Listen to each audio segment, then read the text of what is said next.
afternoon, everyone, and thank you for being here today.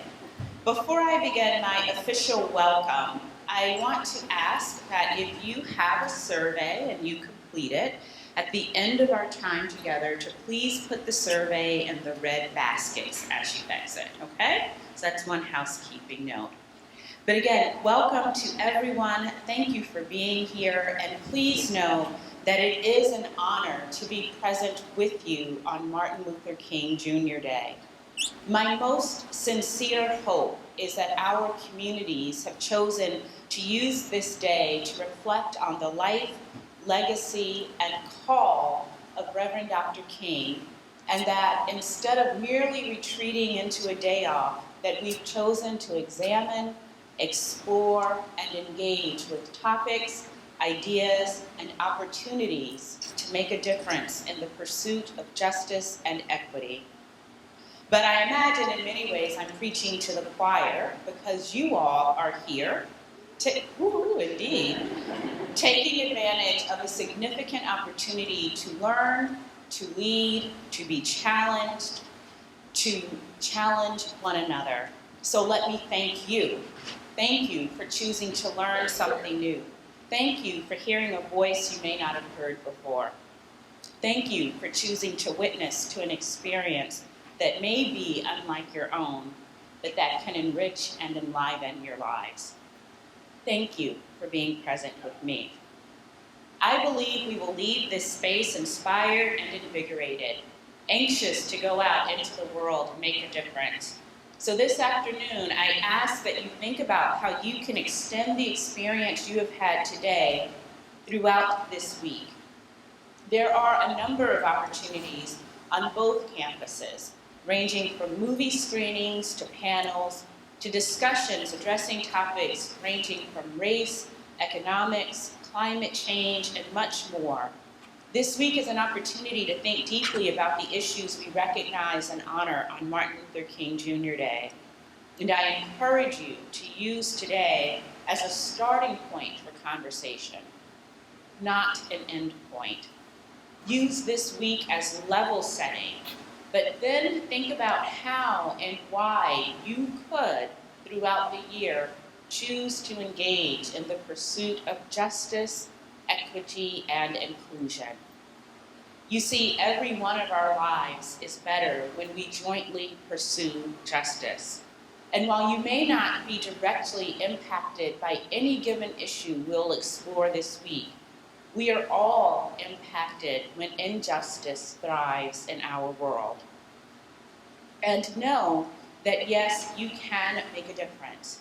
You don't have to be a part of every issue and every solution, but I beg you to be a part of something that speaks to your heart, that moves your spirit, that makes the world better for someone else.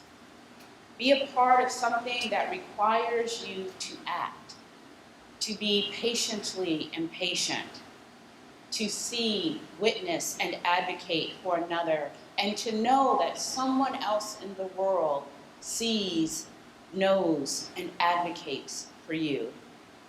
You see, in the words of Dr. King, whatever affects one directly affects all indirectly.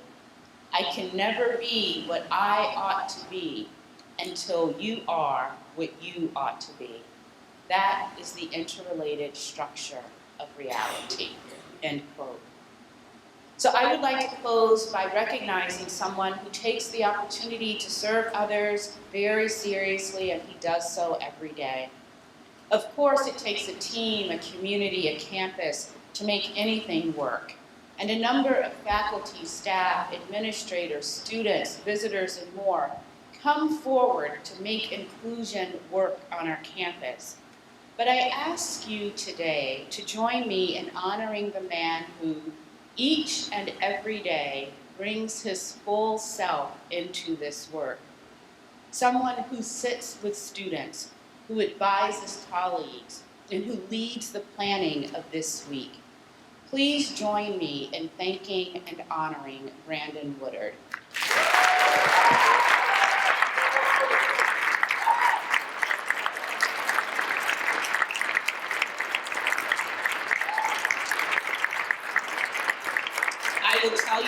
thing Brandon said to me was he didn't want to be on the stage, and I thought, well, good luck with that, Brandon, because no one deserves the recognition more than you.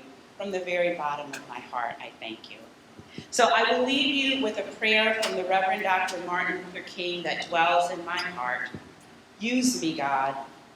Show me how to take who I am, who I want to be, and what I can do, and use it for a purpose greater than myself. I now ask you to join me in welcoming Dr. Kathleen Cahalan from the St. John's University School of Theology, who will introduce Pastor Alberts. Thank you.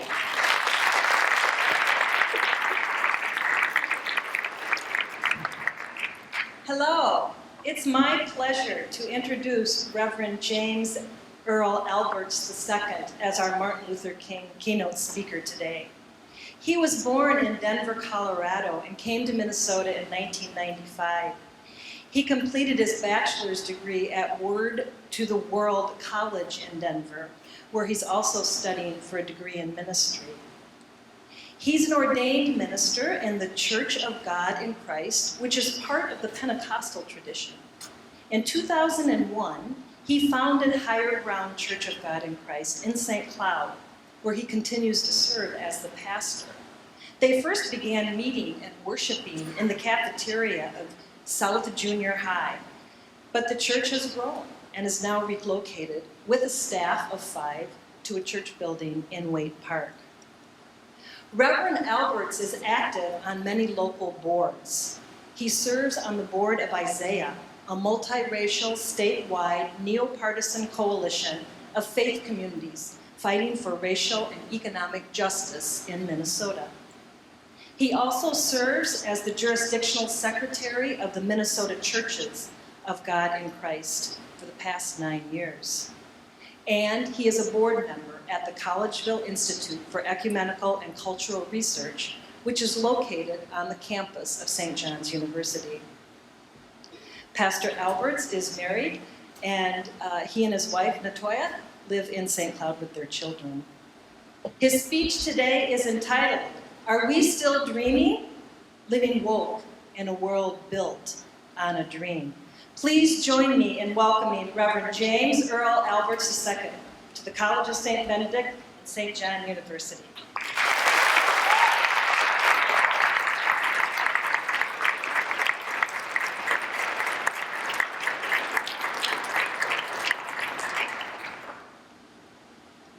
Hello, everybody. Blessings to you all, and thank you for coming out on today.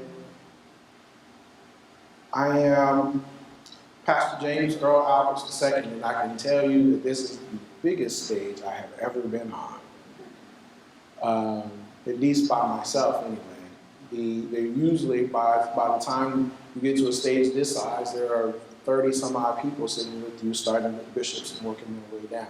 So thank you all for coming out on today. I am honored to be in this place. I'm honored to be at this stage, not just because I get a chance to be able to speak to you, but because we are at the culmination of something that happened before we were even born. Now, for some of you, that's probably not too long ago. Y'all are young.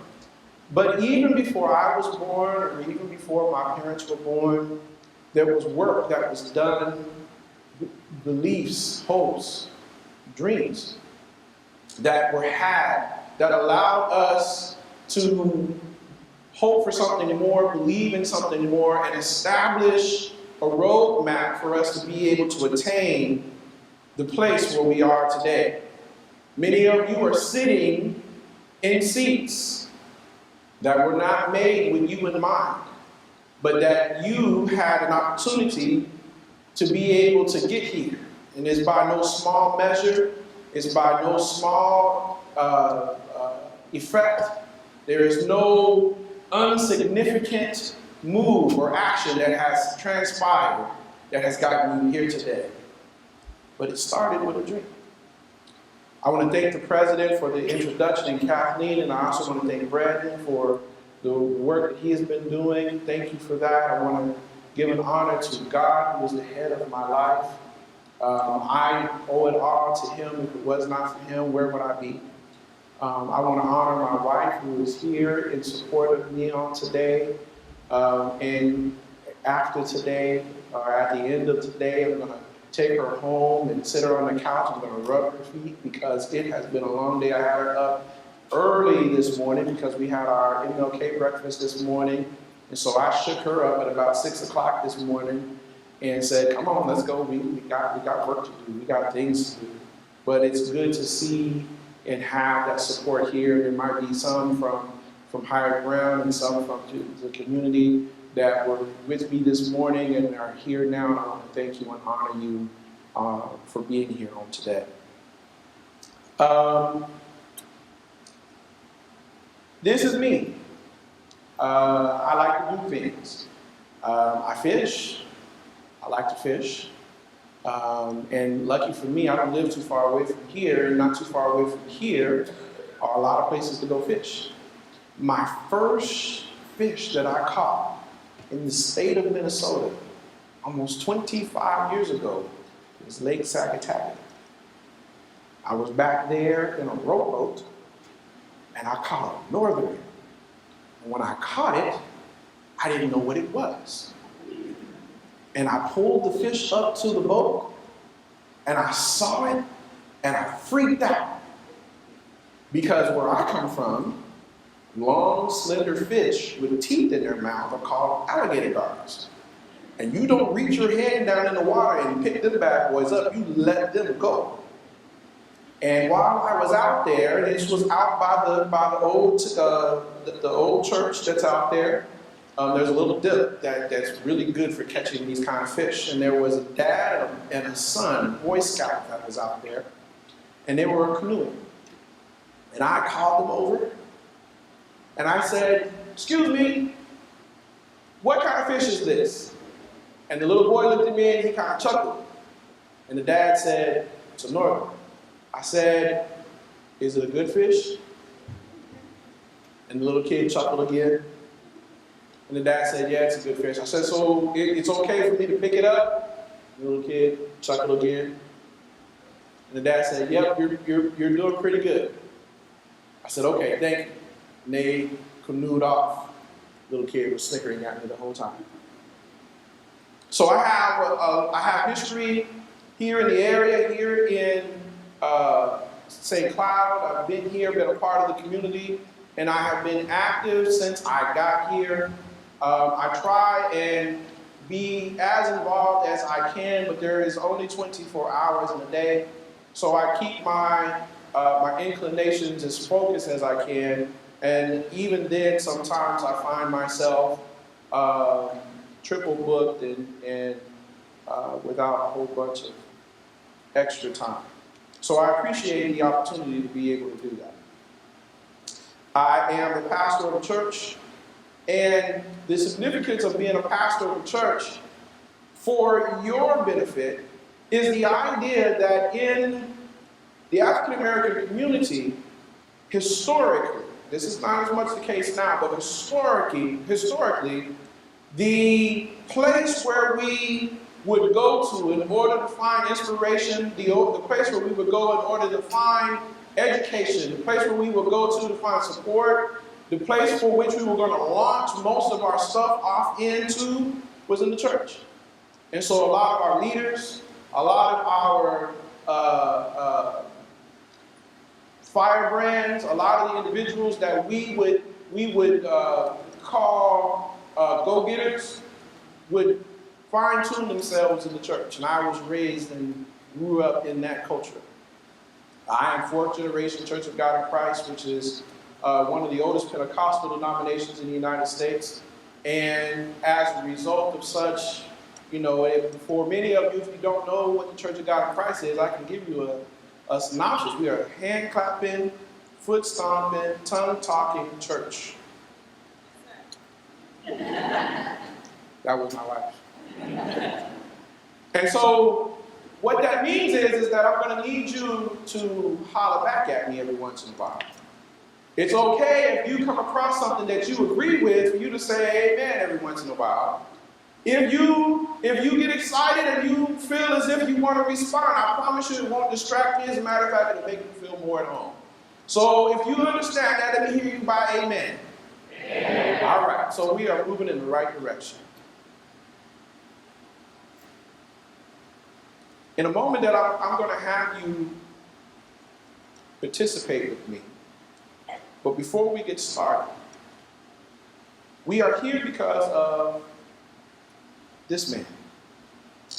And though he said many things, there is one thing that he said that has lived with us since the time that he said it and even until now.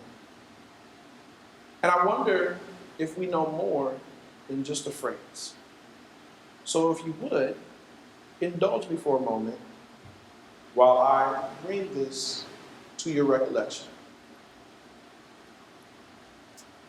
In 1963, the month of August, standing in Washington, Reverend Dr. Martin Luther King gave a speech. We have come to know it now as the I Have a Dream speech. But there was more that was said there at that time, and some things are worth repeating. And I want to share with you some, if not all, of what that speech actually was. And then I want to challenge you and bring you to a place where you can notice where your role is. I'm happy to join with you today in what will go down in history as the greatest demonstration for freedom in the history of our nation. 50 years ago, a great American in whose symbolic shadow we stand today signed the Emancipation Proclamation.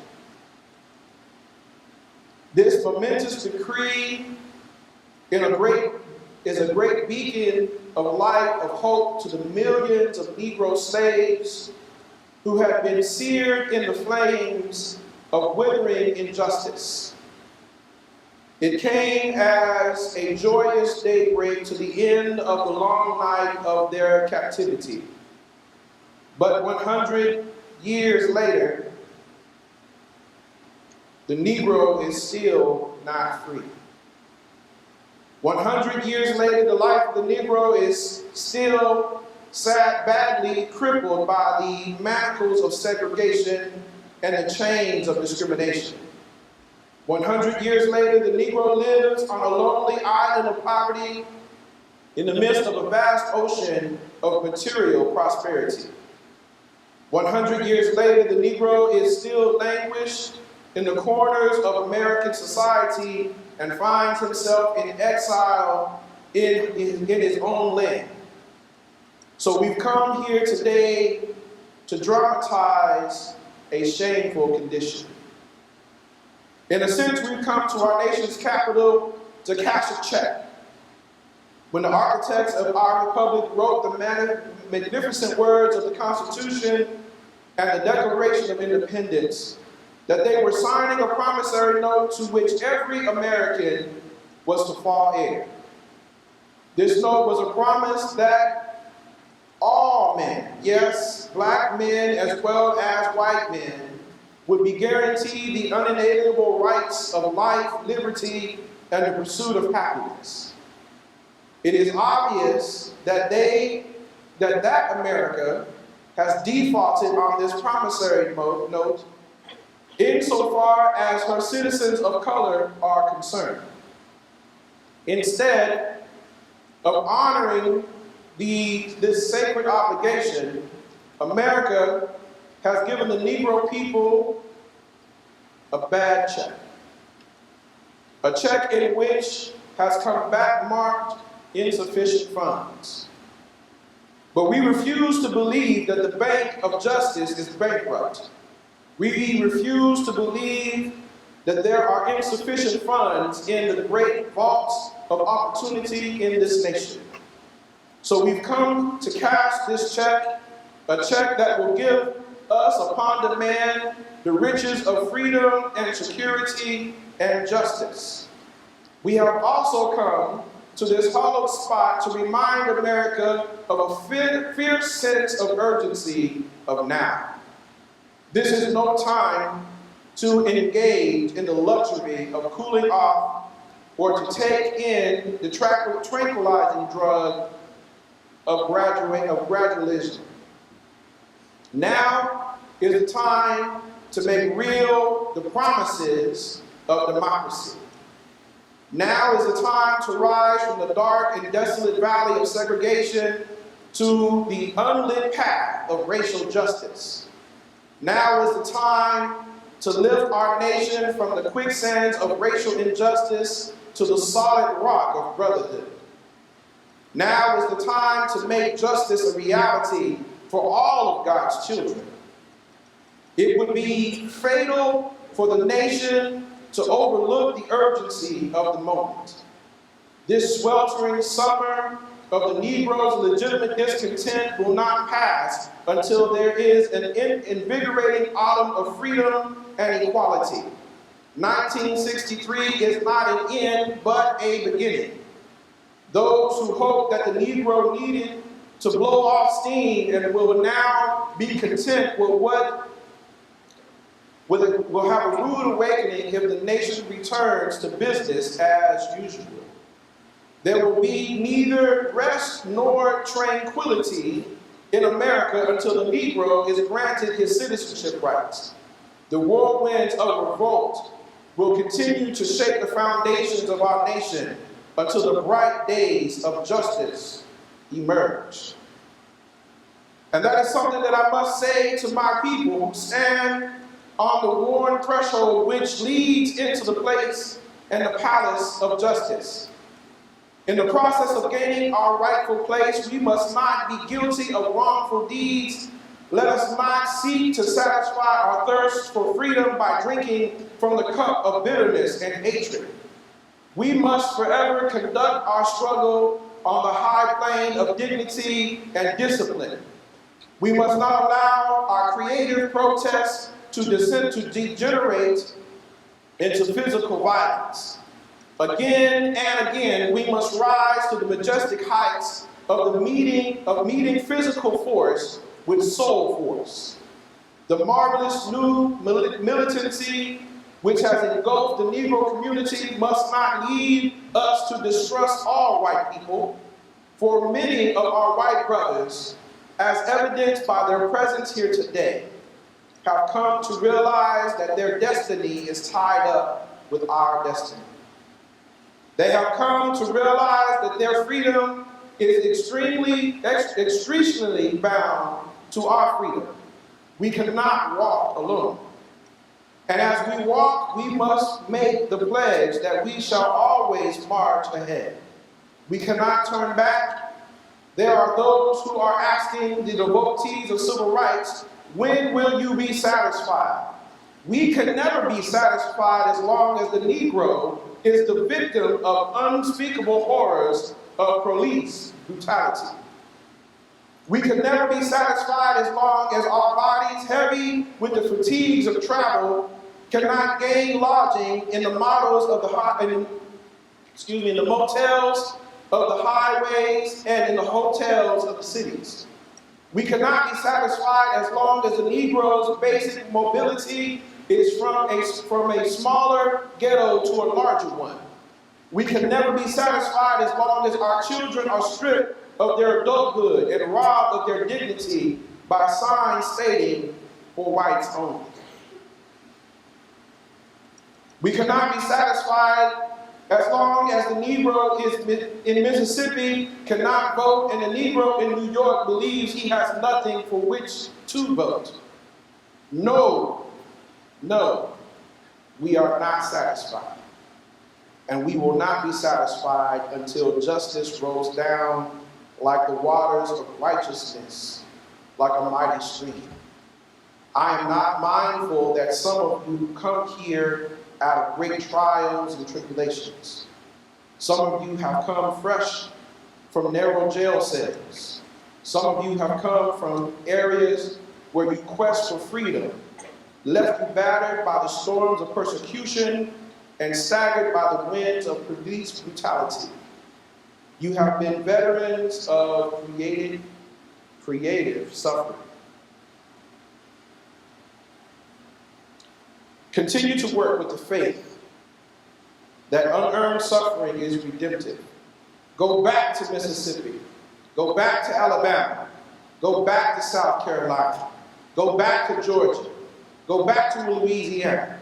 Go back to the slums and the ghettos of your northern cities, knowing that somehow this situation can and will be changed. Let us not wallow in the valley of despair. I can say to you today, my friends, even though we face the difficulties of today and tomorrow, I still have a dream. It is a dream deeply rooted in the American dream. I have a dream that one day this nation will rise up, live out its true meaning of its creed.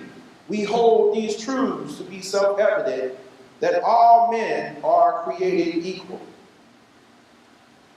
I have a dream that one day on the red hills of Georgia, sons and former slaves and the sons of former slave owners will be able to sit down together at the table of brotherhood.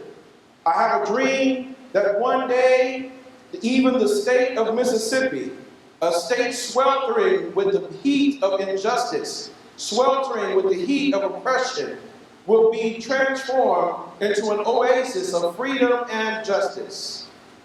I have a dream today that my 4 little children will one day live in a nation where they will not be judged by the color of their skin, but by the content of their character. I have a dream. I have a dream that one day in Alabama, with its vicious racists, with its governor having his lips dripping with the word of the interposition and nullification, one day, right there in Alabama, little black boys and black girls will be able to join hands with little white boys and white girls as sisters and brothers. I have a dream today. I have a dream that one day every valley shall be exalted, every hill and mountain shall be made low. The rough places will be made plain, and the crooked places will be made straight. And the glory of the Lord shall be revealed, and the flesh shall see it together. This is our hope. This is the faith that I go back to the South with. With this faith, we will be able to hew out of the mountain of despair a stone of hope. With this faith, we will be able to transform the jangling discords of our nation into a beautiful symphony of brotherhood. With this faith, we will be able to work together, to pray together, to struggle together, to go to jail together, to stand up for freedom together, knowing that we will be free one day. This will be the day when all of God's children will be able to sing with new meaning, my country, 'tis of thee, sweet land of liberty, of thee I sing. Land where my fathers died, land of the pilgrim's pride, from every mountainside, let freedom ring. And if America is to be a great nation, this must become true. So let freedom ring from the prodigious hilltops of New Hampshire. Let freedom ring from the mountains of New York. Let freedom ring from the heightening Alleghenies of Pennsylvania. Let freedom ring from the snow-capped Rockies of Colorado. Let freedom ring from the curvaceous slopes of California. But not only that, let freedom ring from Stone Mountain of Georgia. Let freedom ring from Lookout Mountain of Tennessee. Let freedom ring from every hill and molehill of Mississippi. From every mountainside, let freedom ring. We will allow freedom to ring. When we let it ring from every city and every hamlet, from every state and every city, we will be able to speed up that day when all of God's children, black men and white men, Jews and Gentiles, Protestants and Catholics, will be able to join hands and sing in the words of the old Negro spiritual, free at last, great God Almighty, we are free at last.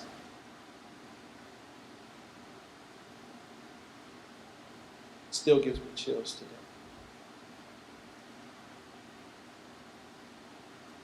And it gives me chills, not in a good way. Because Reverend King's speech is still relevant now.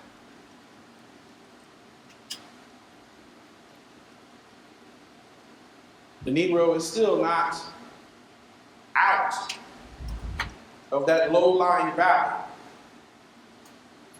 Brown and black people across this country are still being pushed down, if not left out altogether from the opportunities that the American dream affords us. Now, don't get me wrong. We have come a mighty long way. And in almost 60 years since that speech was given, we have made tremendous gains in society, in education, and in all the places that we want to. But we cannot become so content with where things are that we forget to dream. See, the idea of asking the question whether or not we are still dreaming has something more to do with where you are right now and less about what Dr. King said. He had a dream, and we live that dream right now. We are here today. You are here today. You have a campus where you are mingling in and out with people of color, and that was not true in his day and age.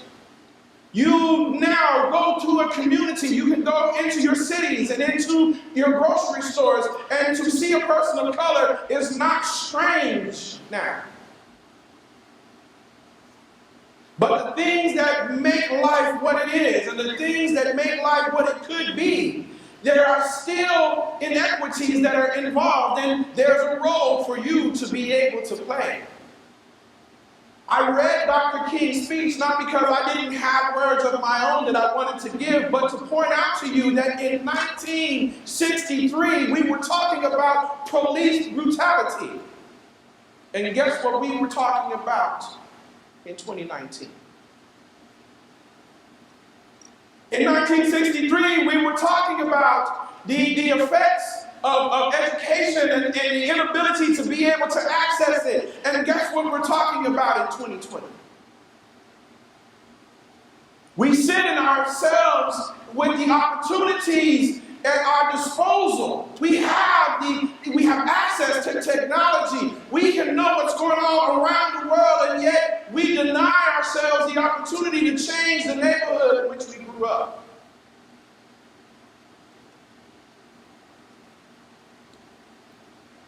The state of Minnesota is a great state. I love it here. I'm originally from Texas. Longhorn, baby.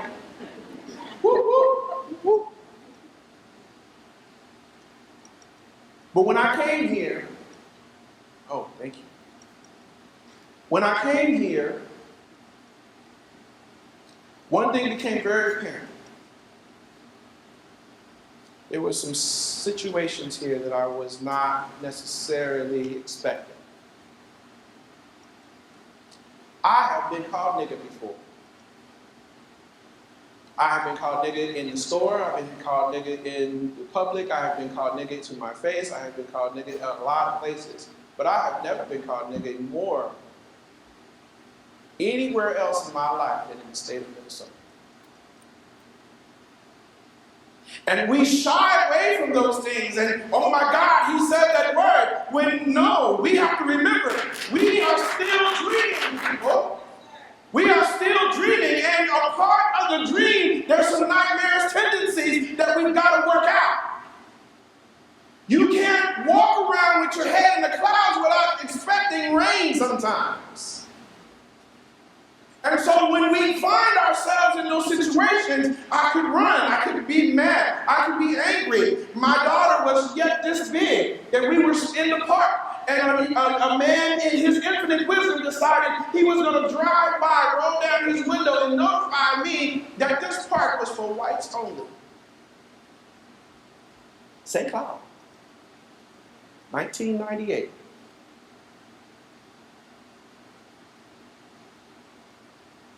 Are you still dreaming? Are you still expecting greater? Are you still believing that it is possible to bring about the change that your existence demands? And your existence does demand it. Of course it does. You need to push this dream, because if you don't push this dream, then this dream doesn't live anymore. You are not here just to get a degree. You are not here just so that you can check it off of your list. You are being prepared and being empowered to change the world. Are you ready for that?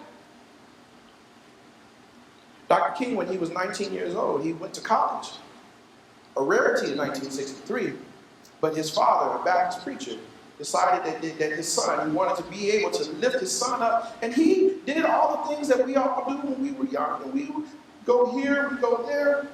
Did you know Dr. King was not born Martin Luther? It's not the name that his mom and his daddy gave him. Dr. King was named Michael. His name was Michael. Why did he change his name? Because he went to school and he learned something in his theology. You know what he learned? That a man named Martin Luther changed the direction of the church.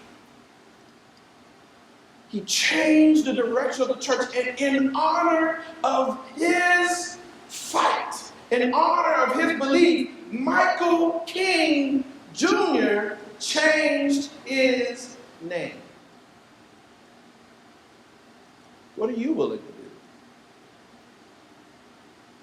In my church, I'm an elder. I'm an elder, the red cord. I apologize to my young people. I didn't mean to come as garbed up as I am, but since I was doing triple duty today, I didn't have a time to change. In my church, in my faith, I am an elder. And so I wear this fancy little thing right here, but it's not fancy, it's not meant to be colorful. It's meant to show servitude, slavery, in a way, but a good slavery. I'm a slave to my Lord. Whatever he needs me to do, whatever he wants me to do, I'm here as a result of that in some sense. I'm bound to walk better, do better, look for better, and to be able to speak to you in this way such that it is beyond me. I have no other thing. This is my highest priority. I am here for you. And when you give yourself over to that, God changes your name. I rarely get called by my first name, James, anymore. Most of the time, I'm called pastor. Most of the time, elder for people who know. And sometimes, if I'm down home, they call me Jamie. Don't ask, it's a long story. So where is your opportunity? In the 25 years that I have been a part of this community, one of the things that I can tell you is that I have learned in my 18 years of being a pastor the needs and the requirements of what it takes in order to be successful, not only in life, but just to be able to make it right here, right now.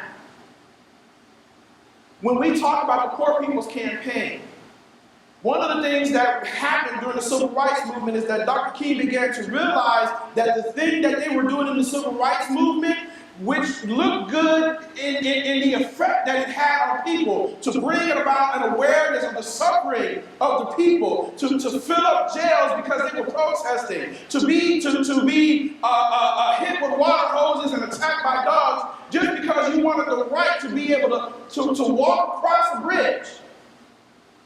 The Civil Rights Movement brought attention to that, to be able to sit in buses in a place where you wanted to not be treated differently, that your money would spend the same way as somebody else's money.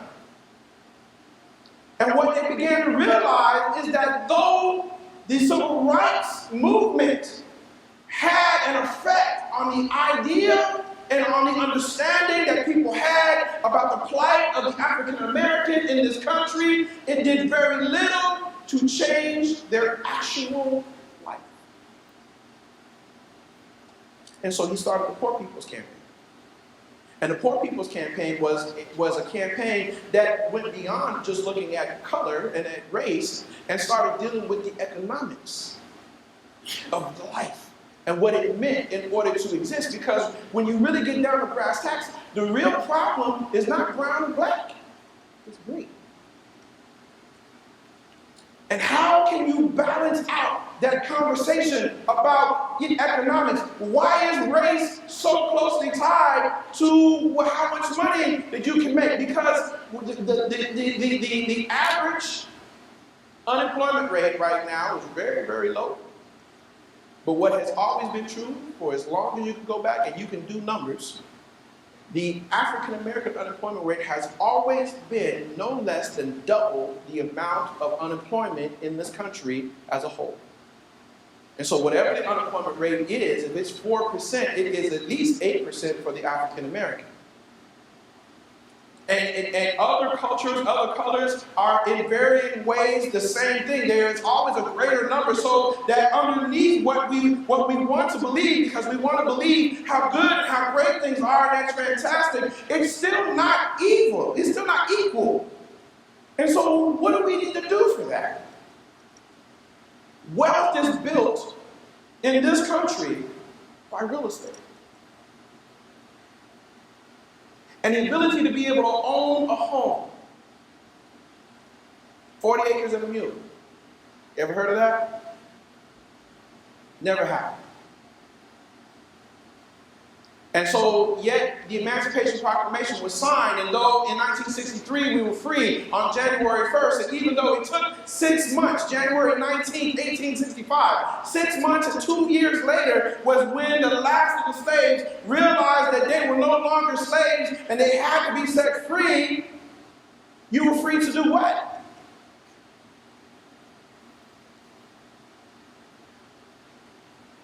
So now, we wonder why we have slums? Why ghettos? Why homelessness? How come? Why is it that we can't have, why is it so hard for Johnny and his family? Why do they move around so much? How come they moving into another apartment? How come, they don't stay in the apartment that they're in? Why don't they just buy a house and live in the neighborhood that we live in? In the state of Minnesota, you had this thing called redlining, where you can live over here, but you can't live over there. And if you pulled up your deeds, some of you who have been in a house for a while, go pull the old deeds on there and see. In the United States, the homeless, the home ownership rate in the end of 2015, going into 2016, was at its lowest rate at 64.5%. What happened during the recession? And why is that important? Because the recession gutted African American wealth. My family, my parents, and me, at that time, we lost homes. We lost homes to shiesty deals. We lost homes to a housing market that had gotten out of control. We had lost homes to refinancing on a good idea. It's a good idea, refinance. Come on, trust me. And it gutted an entire generation's wealth. And so when we think about what it means to be a part of that, okay, fine. Well, what's that mean, Pastor? What are you trying to say? I'm a college kid. I'm living off of ramen noodles and hot dogs. At least that's what we did when I was in college. I don't know what you guys are doing now, but what does home ownership got to do with me? Easy. You want to know what the first thing you need in order to buy a home? Credit? No. The home ownership rate, while high in some areas, is low in some areas. Look at the chart behind me and find the highest bar. When you find the highest bar, then I want you to find the lowest bar. If you see the highest bar, and then you see the lowest bar, I want you to tell me what the difference is. Non-Hispanic white is the highest bar. Lowest bar, black. Highest bar, home ownership, 71%. Lowest bar, 42%. What's the difference? We want to say color. But you're sitting on the answer.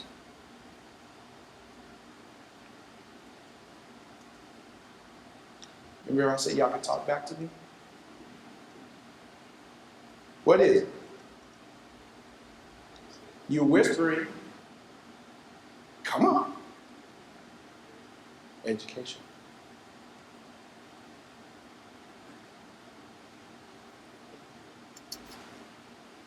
You are the difference.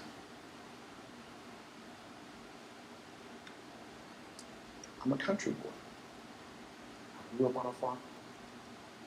I woke up so early I would go and push chickens over that were still sleeping and got eggs in the morning.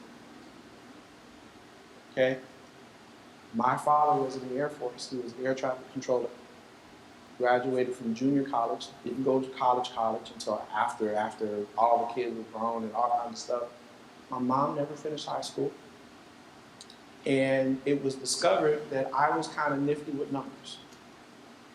And so right about the 5th grade, I remember coming to my mom and saying, Mom, I'm trying to do homework.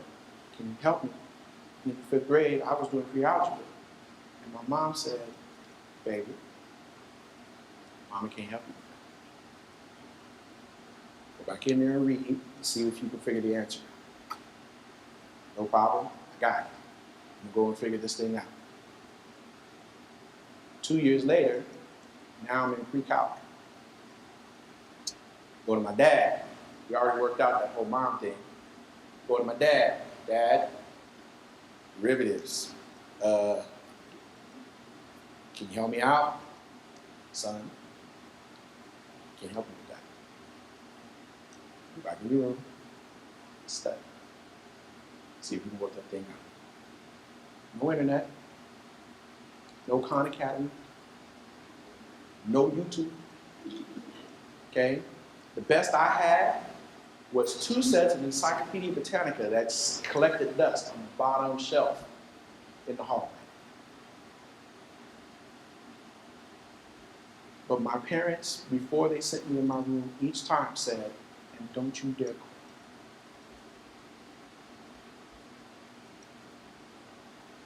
Don't you dare quit. I struggled to get it, but I got it. My mom would let me stay up really late, and she would bring me juice and bring me snacks and stuff so that I could keep working. My brain would keep working. Sometimes I would pass out, sleep with the pencil in my hand, in my head, in my book. She would wake me up and say, did you finish your homework? No, ma'am, I didn't finish. She said, get it done. See, in order to have a dream, you don't have to know how. And that's the thing that you must realize about yourself right now. In order to have a dream, you don't have to know how. You just need to know. I'm going to get there. I'm going to work this thing out. I'm going to get to the place where I need to get to, but don't you dare quit. Don't you dare give up. Don't you dare get to the place where you think that it's okay for you to walk away from it because it's hard. Because it's hard. Because nobody else like you has done it. Because they call you names. Because they criticize you. Because they are going to call you stuff that you don't like to be called. Because they make you feel uncomfortable. Because when you walk into the classroom, there's nobody like you and they think you're in the wrong wrong place, and when you let them know that you know that you're in the right place, and you got to fight just to get to the place where they respect you.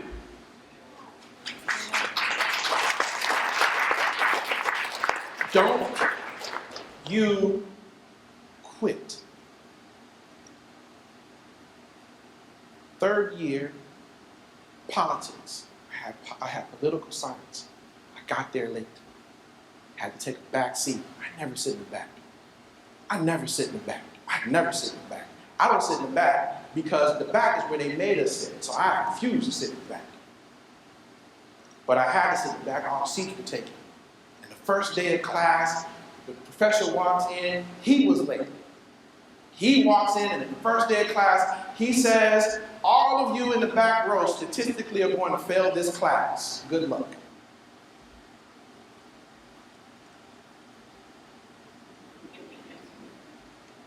Did he just point at me? Did he just point at me and say that I was going to fail this class? Did he just do that? Did he just point at me and say that I was going to fail this class because I was sitting in the back row?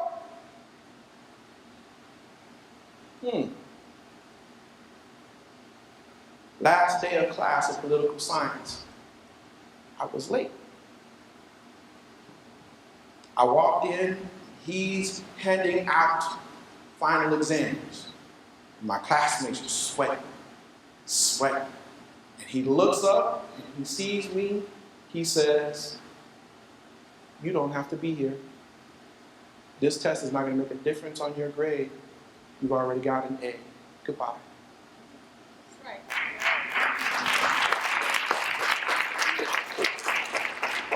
You don't quit. They will say stuff about you. They will talk about you.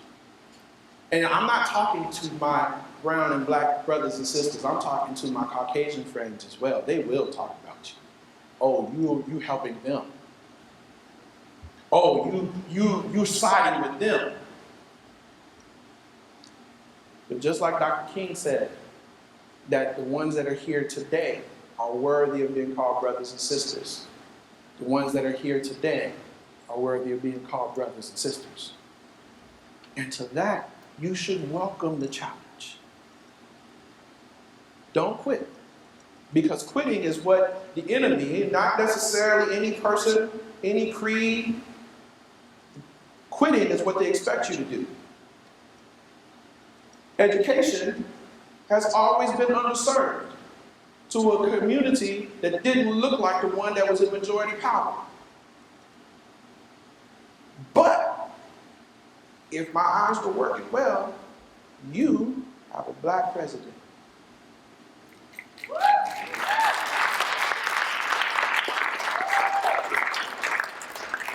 Change is possible. When I got to St. Cloud, everything was white. Everything was white, even the ground. The ground was white. Oh my God, it was white. It was white. Oh my God, there's so much white. I can't believe it. It's amazing. It's white, white, it's white, it's white. It's cold and it's white everywhere. Everywhere, everywhere, everywhere.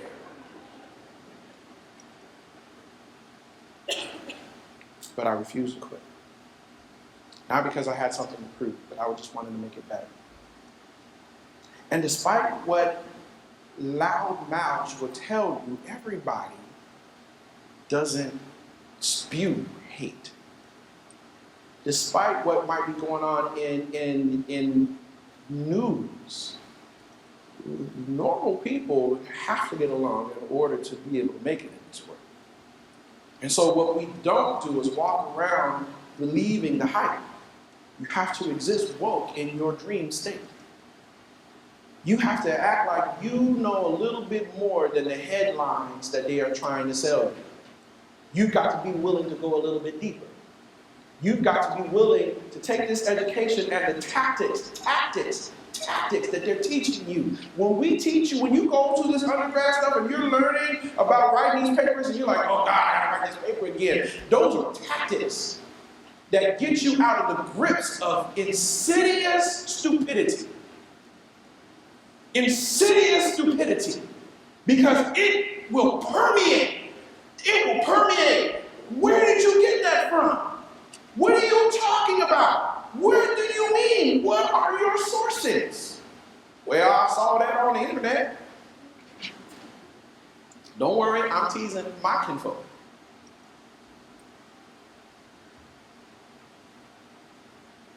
The tactics that you are learning here are the tactics that you will use in order to make this different. Because even though my mama and my daddy could not help me, I had people who were willing to look at me and help me through this number. So I was not a statistic. And you can help too.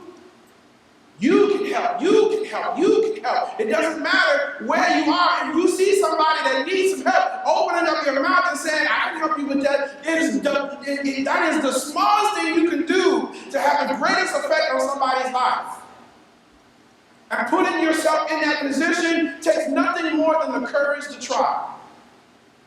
And so when you move from this place or to that place, you get the chance to be able to realize that there is more to this thing than just waking up and going to class one more day. Or trying to study or praying for an exam, but that you are setting yourself up to be able to take over the world. And you have to believe that when you're walking through these walls, and you got to believe that when you are walking across these campuses, that you are setting yourself up to be a change maker. That you are awake to the idea that you are not here just so that you can get a job that will pay you to sit in a cubicle somewhere. But that you are here so that you can affect a change in this society that will have an effect on the world that the world has never seen before. You are that change. You are that change. And being able to walk into that courage, Dr. King never wanted it. He didn't want it, but he couldn't sit by and watch it happen. And so his conscience and his demand of being better forced him into the place where he was at. And sure, he was a preacher, and sure, he had the ability to talk, and that voice that he had, that power that he spoke with, it just made it seem like he was the right person at the right time. But there were so many more people that were behind Dr. King that were a part of the entirety of it, that even though Dr. King was taken away, the work that he started kept going. And you are living in his dream today. Are you ready? Are you ready for your part? Are you still dreaming?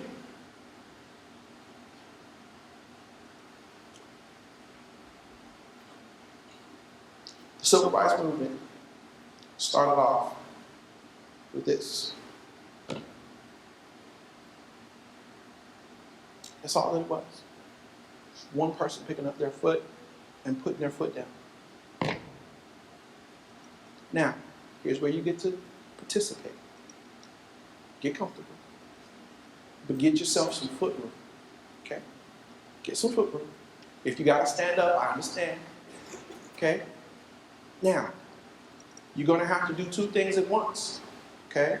Remember that church I told you we come from, that hand clapping, foot stomping, tongue talking church? We kind of do all of that at the same time, okay? So we're going to be in rhythm class today. And I want you to hear as well as do. Ready?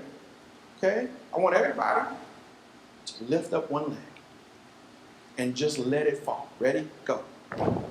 Did you hear that? When you did that, you caused a seismic shock, ever so small, to reverberate through the earth. And somewhere on the other side of the planet, through the mantle, through the core of the earth, the shock that you just created is going to be felt on the other side of the world. And all you did was did it together. You get the chance to make a change right now. And all you got to do is do it together. Let's do it again. Ready? Leg up. Let it fall. It's getting louder. Somebody's feeling a little bit more confident about their strength. You're feeling a little bit more confident about what you have the ability to do. You're feeling a little bit stronger about the call that God has placed on your life. And you are not here by accident, that somebody suffered so that you could get here, that somebody bled so that you could get here, that somebody died so that you could get here. And now that you are here, what are you going to do? Now, please don't write home and say, Mom, I've learned how to stomp my foot. Instead, use a little word trick and say, Mom, I learned how to shake the world. One more time, everybody feet up. Let it fall. Oh my. I reckon when you walk up out of here, you're going to know how to make a lot of noise with those feeling moves. And you're going to be ready to change things that you never thought you could change ever before. Don't be afraid. They're going to talk about you. But be woke. Don't be afraid. They're going to say things about you. I have been in the paper. I have been on Facebook. I have been in YouTube. I have been on NPR. I have been lots of places. My children come home. They will come home when they were in school and say, Dad, did you know that I could Google you? I'm like, is that good? They're like, yeah, nobody else's dad can be Googled. I was like, okay, that's got to be great. You are going to dust up some things, but never be afraid. Pick it up. Put it down. Thank you, everybody.